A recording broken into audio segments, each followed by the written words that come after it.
October 1942, Stalingrad. A German infantryman named Hans Meyer wrote in his diary, "We do not fear the Russian artillery. We do not fear their tanks. We fear the rats. They are everywhere. You cannot see them, you cannot hear them, but they are watching, and when you least expect it, they kill you." The rats, Meyer described, were not animals. They were Soviet snipers operating in the ruins of Stalingrad. These snipers lived underground in cellars, sewers, and collapsed buildings. They emerged at night to hunt German soldiers. They moved silently through rubble, set up positions in the dark, and disappeared before dawn. The Germans called them Ratten, rats, because, like rats, they lived in the ruins, emerged at night, and were nearly impossible to kill. The Battle of Stalingrad lasted from August 1942 to February 1943. It was one of the bloodiest battles in human history. Over 2 million soldiers and civilians died. The city was reduced to rubble.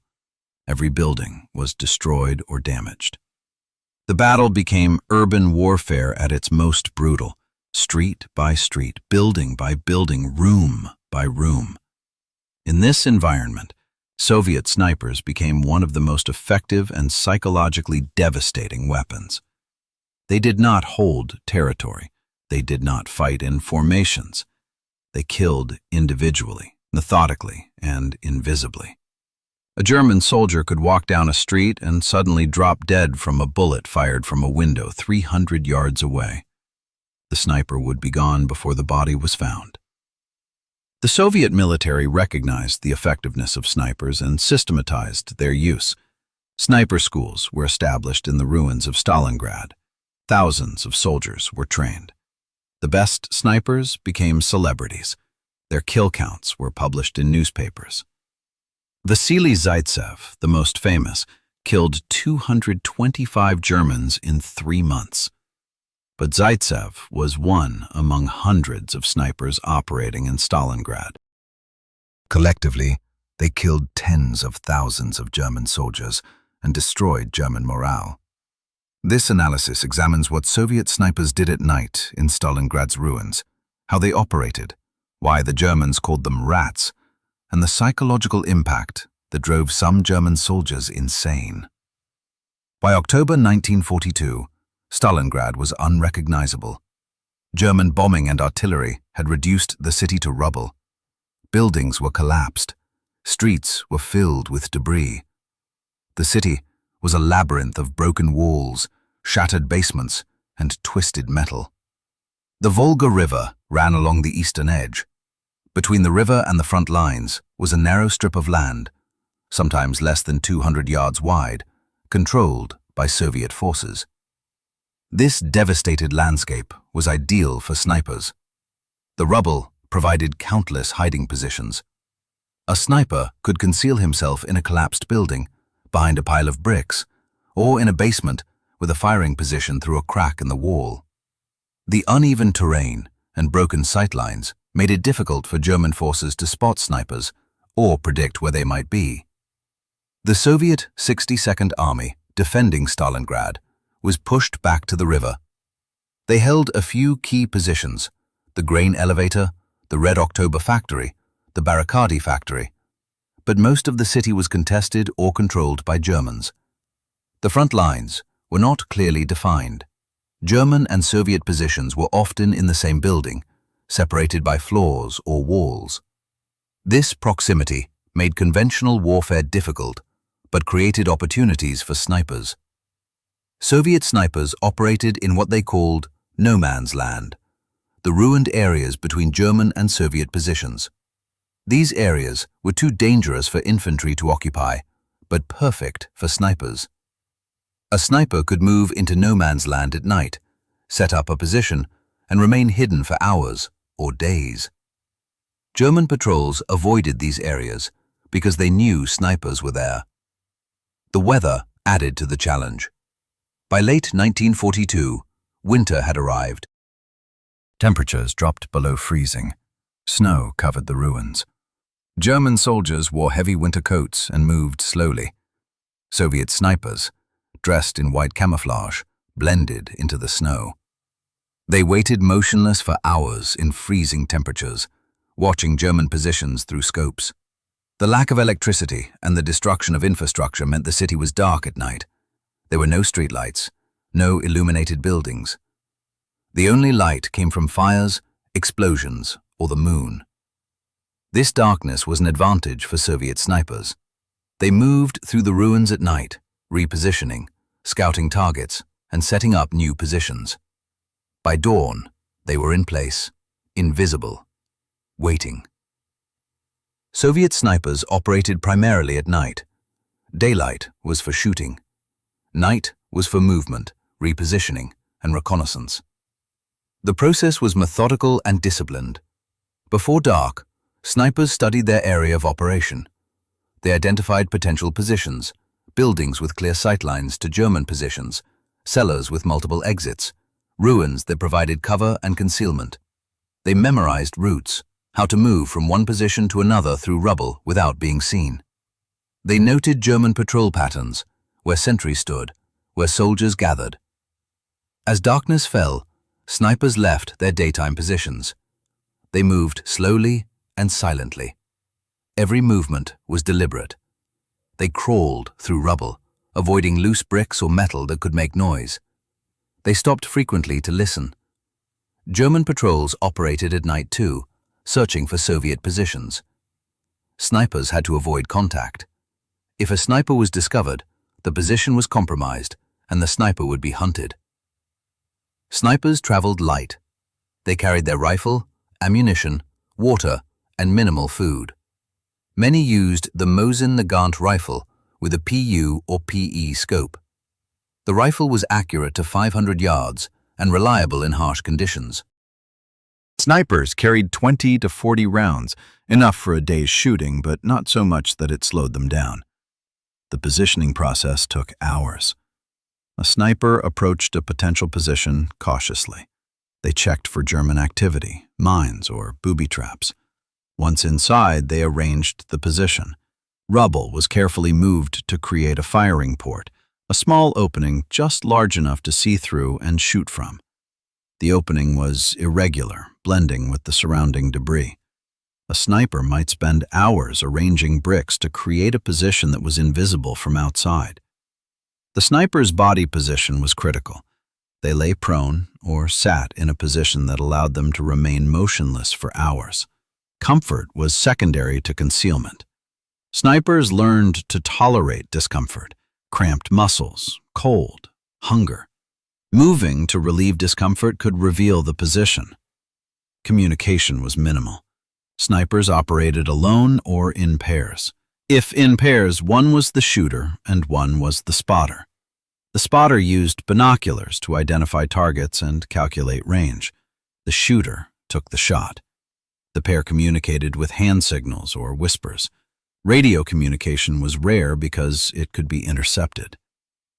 By dawn, snipers were in position. They waited. Patience was the most important skill. A sniper might wait hours for a single shot. If the shot was successful, the sniper remained in position, waiting for another target. If the position was compromised, the sniper retreated, moving only at night to a new position. Soviet snipers targeted specific types of German soldiers. The goal was not just to kill, but to disrupt German operations and create psychological fear. Officers were priority targets. German officers wore distinct uniforms and insignia, making them identifiable. Killing an officer disrupted command and control. Squads without officers became hesitant and defensive. Snipers watched for officers giving orders, consulting maps, or moving between positions. A well-placed shot eliminated leadership and demoralized subordinates. Machine gunners were high-value targets. German MG-42 machine guns were deadly suppressive weapons. Killing the gunner disabled the weapon temporarily. Snipers watched machine gun nests and waited for the gunner to expose himself while reloading or adjusting the gun. Forward observers and radio operators were targeted.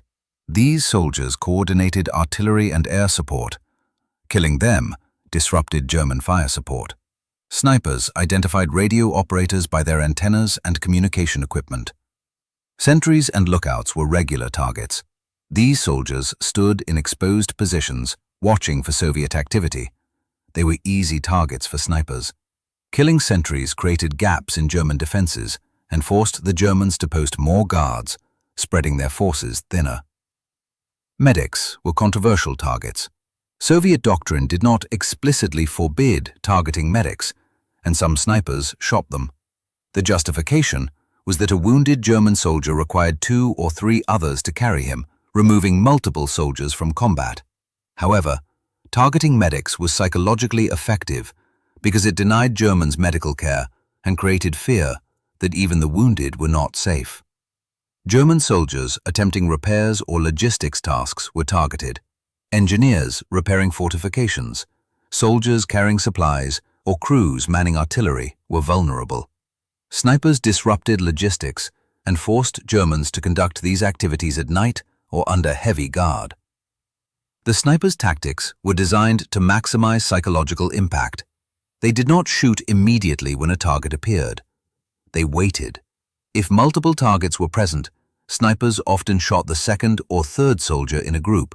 The first soldier's death was assumed to be random. The second death in the same location created fear. Germans realized a sniper was watching. The third death caused panic. Snipers shot soldiers in ways that maximized suffering and fear. Headshots killed instantly but were difficult. Body shots were easier and created wounded soldiers who screamed, drawing attention and forcing Germans to risk exposure to rescue them. Some snappers deliberately wounded soldiers, knowing the screams would demoralize others. Snipers also used psychological tactics. They left bodies where they fell, visible to German positions. The bodies served as a reminder that the snipers were there. Sometimes, snipers shot soldiers in the same location repeatedly, a specific window, a corner of a building, a section of trench. Germans learned to avoid these areas, restricting their movement. Soviet snipers did not live in barracks or camps. They lived in the ruins, in cellars, sewers, and collapsed buildings. This was necessary for survival and effectiveness. Living close to German positions allowed snipers to move quickly to firing positions and retreat safely. Cellars were the most common shelters. Most buildings in Stalingrad had basements used for storage or shelter during bombings. When buildings collapsed, these basements often survived. Snipers used them as hideouts. A cellar provided protection from artillery and cold. It had multiple exits through rubble, adjoining cellars, or tunnels. If Germans discovered one entrance, snipers escaped through another. Sewers were used as transit routes. Stalingrad's sewer system survived the destruction better than surface structures. Snipers used sewers to move between positions without being seen. The sewers were dark, cold, and flooded with water and sewage, but they provided concealment. Snipers memorized sewer routes, knowing which tunnels led where. Abandoned buildings and ruins provided temporary shelter. A sniper might spend the day in one location and move at night to another. The constant movement prevented Germans from locating and targeting sniper positions. Living conditions were harsh. Snipers had minimal food, usually bread, dried fish, or canned rations. Water came from the Volga, or melted snow. There was no heat. Snipers slept in their clothes and coats, often in temperatures below freezing. Hygiene was non-existent. Snipers went days or weeks without bathing. Isolation was psychologically challenging. Snipers spent days or weeks alone or with a single partner. There was no contact with larger units except for occasional reports or resupply. The solitude, combined with the constant danger and the act of killing, took a psychological toll. Some snipers became detached, viewing killing as mechanical. Others struggled with the isolation and the moral weight of shooting men from hiding. Resupply was irregular. Ammunition and food were delivered at night by Soviet soldiers who infiltrated German lines. Sometimes snipers had to retrieve supplies from dead German soldiers. Snipers learned to live on minimal resources, conserving ammunition and making every shot count. Despite the hardships, snipers developed a sense of pride and purpose. They were the hunters. The Germans were the prey. The ruins were their territory. This mindset helped snipers endure the physical and psychological challenges. The German soldiers' fear of Soviet snipers was not just about the physical danger. It was psychological. The invisibility, the unpredictability, and the helplessness created a terror that conventional combat did not. German soldiers could not see the snipers. A soldier could walk through a ruined street and suddenly collapse, shot from an unseen position. Comrades looked for the sniper but saw nothing. The bullet had come from a window, a pile of rubble, a basement. The sniper was gone. The next day, another soldier died in the same area. The pattern repeated. Soldiers realized they were being hunted by an enemy they could not see or fight. The unpredictability was maddening. Snipers did not shoot constantly. They shot when conditions were right. A German position might go days without sniper activity, then suddenly lose 3 men in an hour. Soldiers could not predict when or where the next shot would come. This uncertainty created constant anxiety. Soldiers moved cautiously, flinching at shadows, afraid to expose themselves. The helplessness was demoralizing. German soldiers could fight tanks with anti-tank weapons. They could fight infantry with rifles and machine guns.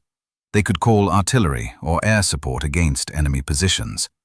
But they could not fight snipers. Snipers were individuals, hidden, mobile. Shelling a suspected sniper position usually accomplished nothing. The sniper had moved. German counter-sniper teams were deployed, but they had limited success. Soviet snipers were too skilled, too familiar with the terrain. The term rats reflected German frustration and fear. Rats are vermin, small, elusive, living in filth, emerging at night. Germans saw Soviet snipers as vermin infesting the ruins. The comparison was dehumanizing, but also an admission of the sniper's effectiveness. Rats survive. Rats multiply. Rats cannot be easily killed. Some German soldiers developed paranoia. They saw snipers everywhere. A glint of metal, a shadow, a sound, anything could be a sniper. Soldiers refused to leave cover. Patrols became paralyzed by fear. Officers had to threaten or order soldiers to move. Sleep deprivation worsened the psychological toll. Soviet snipers operated at night. German sentries had to remain alert, watching for movement in the ruins. Soldiers on guard duty were exhausted and stressed. Fatigue increased mistakes, which snipers exploited. Some German soldiers broke mentally. They refused orders, deserted, or became catatonic. Others developed irrational behaviors, rituals, superstitions, obsessive checking of equipment. The stress of being hunted by invisible enemies, combined with the broader horrors of Stalingrad, caused psychological collapse. German propaganda tried to counter the fear by portraying Soviet snipers as cowards hiding in rubble. But soldiers in Stalingrad knew the truth. The snipers were not cowards. They were effective, disciplined, and deadly. Vasily Zaitsev became the most famous Soviet sniper of Stalingrad, but he was representative of a broader Soviet sniper program that systematized and scaled sniper operations. Zaitsev was a shepherd from the Ural Mountains before the war. He learned to shoot hunting deer and wolves. When he joined the Soviet Navy, his marksmanship was noted. In 1942, he was sent to Stalingrad as an infantryman. During the battle, he began acting as a sniper, using his hunting skills to kill German soldiers. Within weeks, he had killed dozens. His commanders recognized his talent and formalized his role. Zaitsev was assigned to train other snipers. Sniper schools were established in the ruins. The training was practical, conducted in the same environment where students would operate. Zaitsev taught stalking, camouflage, patience, and shot placement. Students learned to read the battlefield, identify targets, and calculate range and windage. The Soviet military expanded the sniper program. Thousands of soldiers were trained. Sniper units were integrated into infantry divisions. Each unit had designated snipers who operated semi-independently, supporting the broader mission. The best snipers became propaganda heroes. Their kill counts were published in Red Army newspapers. Zaitsev's kills were tracked daily. Other snipers, Lyudmila Pavlichenko, 309 kills, Fyodor Oklopkov, 429 kills, became famous. The publicity served two purposes. It boosted Soviet morale and demoralized the Germans. Zaitsev's most famous engagement was his alleged duel with a German sniper sent to kill him. The German, referred to as Major Erwin König, though his existence is debated by historians, was supposedly a master sniper tasked with eliminating Zaitsev. The duel, as described by Zaitsev, lasted days. Both snipers stalked each other through the ruins. Finally, Zaitsev identified Koenig's position and shot him. The story became legendary, though historians question whether Koenig existed or whether the duel occurred as described.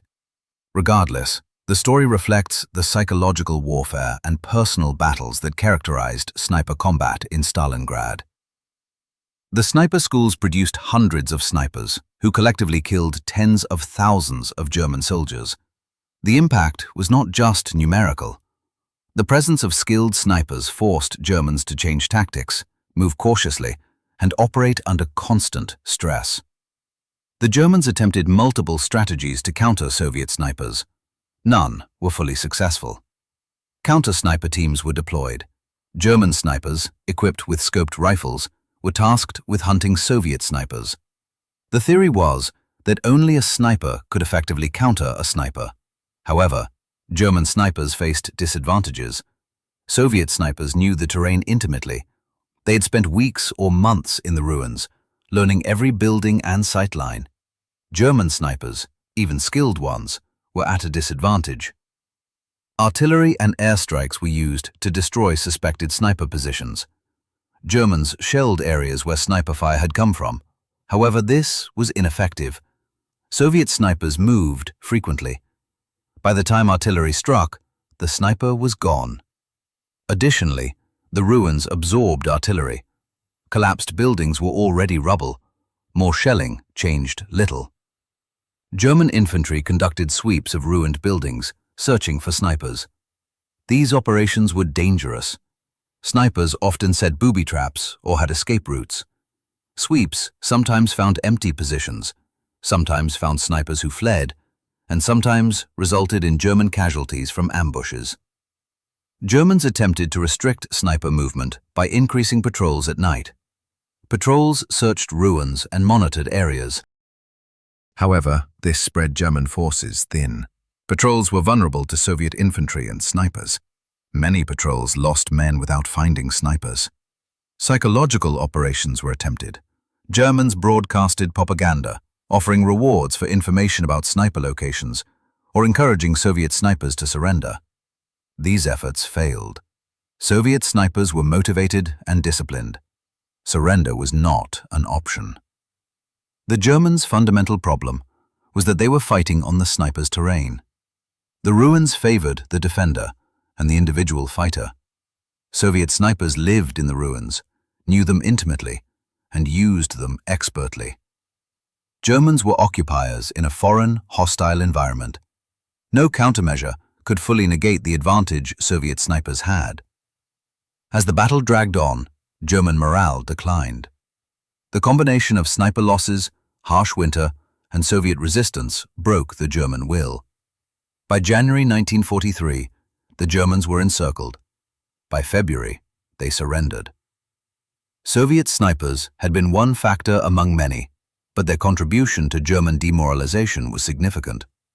The Battle of Stalingrad ended in February 1943 with the surrender of the German 6th Army. Over 90,000 German soldiers were captured, fewer than 6,000 survived Soviet captivity and returned to Germany. The battle was a turning point in World War II. Germany never recovered the initiative on the Eastern Front. Soviet snipers were a small part of the battle numerically, but had an outsized psychological impact. The exact number of German soldiers killed by snipers is unknown, but estimates based on sniper kill counts suggest tens of thousands. The psychological impact, the fear, the stress, the paranoia, affected far more. After the war, Soviet sniper tactics were studied and incorporated into military training worldwide. The use of urban terrain, night operations, and psychological warfare became standard elements of sniper doctrine. Vasily Zaitsev survived the war. He was severely wounded in January 1943 when a mine exploded near him, blinding him temporarily. He was evacuated and underwent surgery. His vision was restored. He returned to combat and fought until the war's end. After the war, he lived quietly in Ukraine, working as an engineer. He died in 1991. His remains were reburied in Volgograd, formerly Stalingrad, with military honors. The rats of Stalingrad became symbols of Soviet resilience and ingenuity. They operated in impossible conditions, used minimal resources, and inflicted maximum damage. Their willingness to live in rubble, endure cold and hunger, and hunt relentlessly made them legendary. The German soldiers who survived Stalingrad carried the psychological scars for life. Many suffered from what would now be diagnosed as PTSD. The fear of the invisible enemy, the helplessness, the losses. These memories haunted them. Some never spoke of their experiences. Others described the snipers as the worst part of Stalingrad, worse than the cold, the hunger, or the artillery. The ruins of Stalingrad were eventually cleared and rebuilt. The city became Volgograd. Monuments commemorate the battle. The Mamayev-Kurgan Memorial Complex honors Soviet soldiers, including snipers. Visitors can see preserved positions and learn about the battle's history. The story of the rats of Stalingrad is a reminder that war is not just about firepower and numbers. It is about psychology, terrain, and the human capacity to adapt and survive. Soviet snipers adapted to the ruins, used them as a weapon, and broke the German will. They proved that small groups of skilled, determined fighters could have strategic impact. The Germans called them rats, but the snipers called themselves hunters. And in the ruins of Stalingrad, the hunters won.